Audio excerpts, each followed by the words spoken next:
বন্ধুরা, ট্রান্সলেশনের আরও একটি নতুন ক্লাসে সকলকে স্বাগত। যারা ক্লাসটি দেখছো তাদের কাছে রিকোয়েস্ট, তোমরা কোনো রকম স্কিপ না করে প্রথম থেকে ক্লাসটি দেখতে থাকো। আশা করি তোমাদের এক্সামের জন্য হেল্পফুল হবে এবং যে প্র্যাকটিসগুলো করাচ্ছি ট্রান্সলেশনের প্যাসেজ, এগুলো থেকেই কিন্তু পরীক্ষায় আসবে। তো চলো আমরা দেরি না করে ক্লাসটি শুরু করি। প্রথমে আমরা দেখব যে হিমালয় পর্বত শোভা ও সৌন্দর্যের লীলাভূমি। তো দ্য হিমালয়ান মাউন্টেন্স। তো আমরা এখানে হিমালয়ান মাউন্টেন্স লিখলাম কেন, এখানে মাউন্টেন লিখলাম না কেন? কারণ হিমালয়ান মাউন্টেনটা কিন্তু তিনটে ক্যাটাগরিতে ভাগ করা হয় এবং এটা একটি মাউন্টেন সিস্টেম বলা চলে। অনেকগুলো মাউন্টেনের সমন্বয়ে কিন্তু হিমালয়টা তৈরি হয়েছে, এর জন্য দ্য হিমালয়ান মাউন্টেন্স ব্যবহার করা হয়েছে। আর ব্যবহার করা হয়েছে, যেহেতু এখানে সাবজেক্ট প্লুরাল বোঝাচ্ছে, এই কারণে কিন্তু আর ব্যবহার করা হয়েছে। আর a land of splendour and beauty. Splendour অর্থাৎ শোভা বা আর বিউটি হচ্ছে সৌন্দর্য। তো আমরা স্প্লেন্ডারের আমরা কয়েকটা সিনোনিম জেনে রাখবো যাতে আমাদের পরবর্তীতে সুবিধা হয়। রিচনেস, আমরা রিচনেস বলতে পারি অর্থাৎ শোভা, বা আমরা সুপ্রিম্যাসি বলতে পারি, সুপ্রিম্যাসি, বা আমরা বলতে পারি গ্লোরি, যেটা সুবিধা হবে তোমরা সব লিখে নেবে। আর এখানে বিউটি হচ্ছে সৌন্দর্য। তো সৌন্দর্যকে আমরা চার্ম বলতে পারি, চার্ম সৌন্দর্য, বা আমরা এলিগেন্সও বলতে পারি, এলিগ্যান্স, বা এটাকে আমরা বলতে পারি লাভলিনেস। বন্ধুরা, তোমরা যত ওয়ার্ড জানবে ততই কিন্তু তোমাদের সুবিধা, কারণ ওয়ার্ড পাওয়ার যত বেশি থাকবে ট্রান্সলেশনে কিন্তু ততই তোমাদের সুবিধা।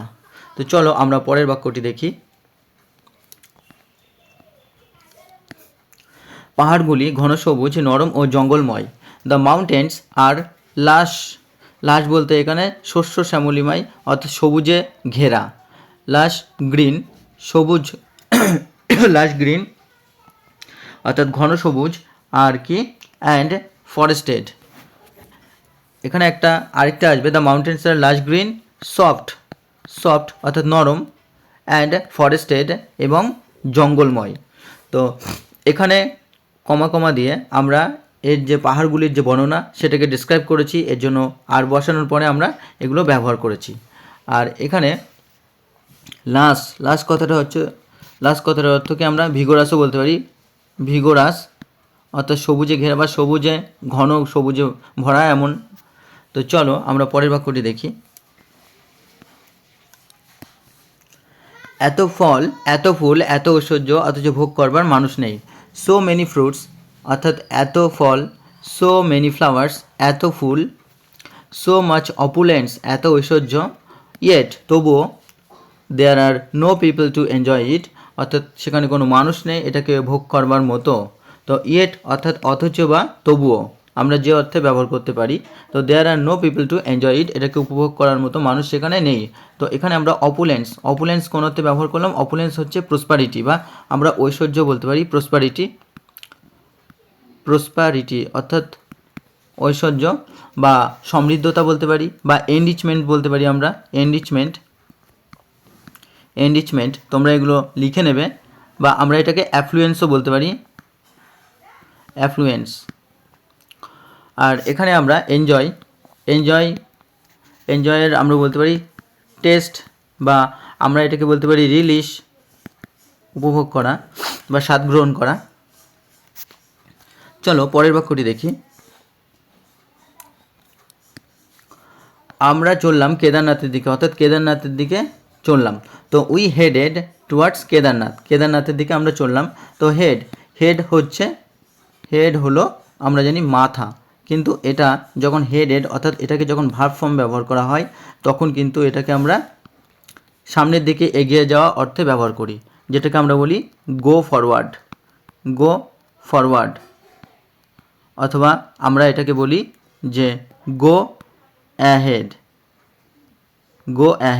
তো এটাকে আমরা এই হেডেডের সাথে আমরা গো ফরওয়ার্ড বা গো অ্যাহেড এগুলোও ব্যবহার করতে পারি, অথবা যে কোনো একটাকে আমরা এখান থেকে বেছে নিয়ে ব্যবহার করতে পারি। যেমন উই ওয়েন্ট ফরওয়ার্ডেড কেদারনাথ, অথবা উই ওয়েন্ট অ্যাহেড কেদারনাথ। তো যেটা ইচ্ছা সেটা কিন্তু আমরা ব্যবহার করতে পারি। তো চলো পরের বাক্যটি দেখি আমরা। আর এখানে হেডেড ব্যবহার করা হয়েছে যেহেতু পাস্ট টেন্স বোঝানো হয়েছে, এই কারণে ইডি যুক্ত করে পাস্ট টেন্সে কিন্তু ব্যবহার করা হয়েছে। চলো পরের বাক্যটি দেখি। পথ কঠিন ও দুরারোহ, the path is difficult and arduous. তো এখানে যেহেতু আবার বর্ণনা করা হচ্ছে প্রেজেন্টে, তো প্রেজেন্ট বর্ণনায় এখানে আমরা প্রেজেন্ট টেন্স ব্যবহার করেছি। আর ডিফিকাল্ট, তো ডিফিকাল্ট হচ্ছে কঠিন, যেটা আমরা হার্ড বলতে পারি, হার্ড বলতে পারি, অথবা আমরা এটাকে ট্রাভেলসাম বলতে পারি, ট্রাভেলসাম, বা এটাকে আমরা বলতে পারি কাম্বারসাম, অর্থাৎ যেটা কষ্টসাধ্য বা কঠিন। ঠিক একই রকমভাবে আর্ডুয়াস, আর্ডুয়াস আমরা বলতে পারি যেটা হচ্ছে দুরারহ, অর্থাৎ আর্ডুয়াসের আমরা স্টিফ বলতে পারি, যেটা খাড়া, খাড়া বা স্টিফ বলতে পারি, স্টিফ, বা আমরা এটাকে আপহিলও বলতে পারি, চড়াই উতরাই পথ যেটা। তো এগুলো তোমরা লিখে নেবে। চলো পরের বাক্যটি দেখি। মানুষের শক্তির সকলের চেয়ে বড় পরীক্ষা হয় এই হিমালয় ভ্রমণে। তাহলে দিস মাউন্টেন ট্রেক, অর্থাৎ এই হিমালয় যাত্রা, ইজ দ্য গ্রেটেস্ট টেস্ট, অর্থাৎ সবচেয়ে শক্তিশালী বা সবচেয়ে কঠিনতম পরীক্ষা বলা যায় অফ হিউম্যান স্ট্রেংথ, অর্থাৎ মানবিক শক্তির বা মানুষের শক্তির সবথেকে কঠিন পরীক্ষা হয় এই হিমালয়ান ট্রেক বা এই হিমালয়ান যাত্রায়।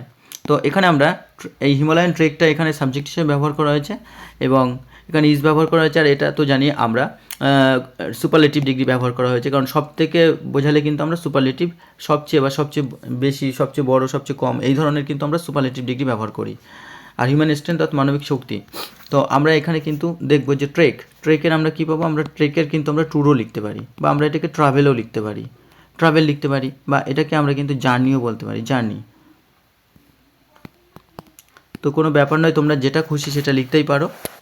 আর এখানে স্ট্রেংথ অর্থাৎ শক্তি, যেটাকে আমরা পাওয়ারও বলতে পারি, হিউম্যান পাওয়ার, বা অ্যাবিলিটিও বলতে পারি, অ্যাবিলিটি। তো এইভাবে কিন্তু আমরা সমস্ত প্যাসেজটাকে ছোট ছোট করে এবং খুব সুন্দরভাবে ট্রান্সলেট করে নেব। একাধিক সমার্থক শব্দ জানবো, কারণ এগুলো কিন্তু আমাদের পরীক্ষায় খুবই লাগে।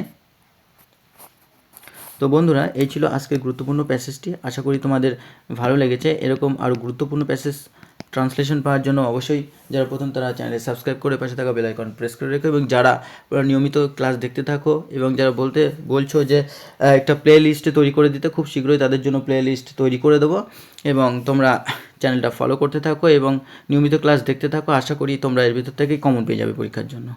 সকলকে আবারও অসংখ্য ধন্যবাদ।